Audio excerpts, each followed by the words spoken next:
that we were reading that, I think a lot of us get curious about. We know that people of the Christian faith have certain views, at least most of them, in terms of the way the world is going in terms of morality, and specifically with the LGBT issues. And we also know that people who are committed Muslims also have very strong views on moral codes.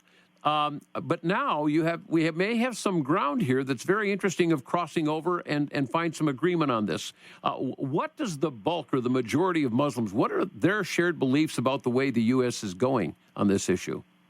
I think it's difficult for me to speak on behalf of 1.6 billion people in the world, but and the article that you're referring to in the Christian Post, I think, had a very misleading title. Muslims think the U.S. has gone completely insane over LGBT issues.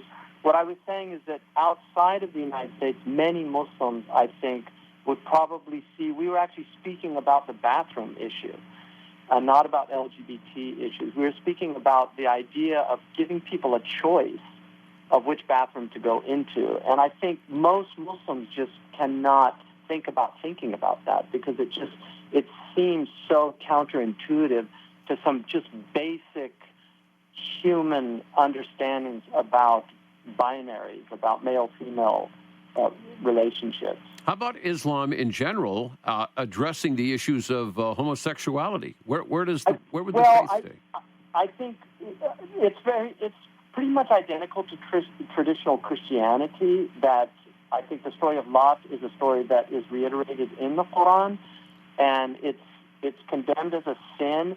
The idea of people having same-sex attraction, I think, would be seen from a Muslim perspective as a type of tribulation, something to be fought. And I think one of the things that, for me, I think religious people have in many ways misunderstood the current zeitgeist in this country, which has had such a radical shift in the last several years in terms of how people view traditional morality. We have a crisis that's not just in the LGBT community. We've got a crisis of just sexual promiscuity that's wreaking havoc on our young people.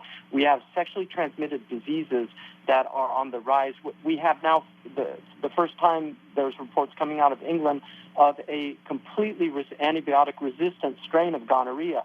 We know that the types of diseases that we're seeing now are unprecedented. So HPV virus, which is just wreaking havoc on our young people, causes cancers, oral cancers, rectal cancers, cervical cancers.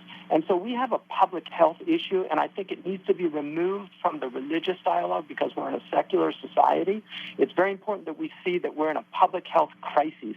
And I think that our culture is denying biological realities because of a certain political correctness that, to me, is criminal vis-a-vis our young people. Well, as you would well know, within Judaism, there's a whole group of people that we would just say are secular Jews.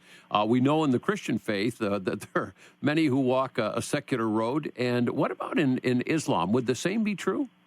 I think there are a lot of secular Muslims. I think many Muslims feel very comfortable living in secular societies. But there's a difference between secularity and laicism. Laicism is the French form of secularism, which is at war with religion, whereas the religious attitudes of our founding fathers, many of them were deists, many of them were coming out of a Masonic tradition like George Washington that really wanted to see a type of civilization that honored and respected religions, and there are letters indicating that to the Jewish community.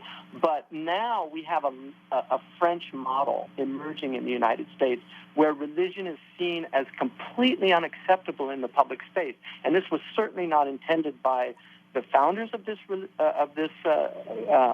country, nor has it been the practice throughout our history. If you take, for instance, Abraham Lincoln's second inaugural address, he would be considered a completely religious fanatic to say something like that today. All right, let's talk about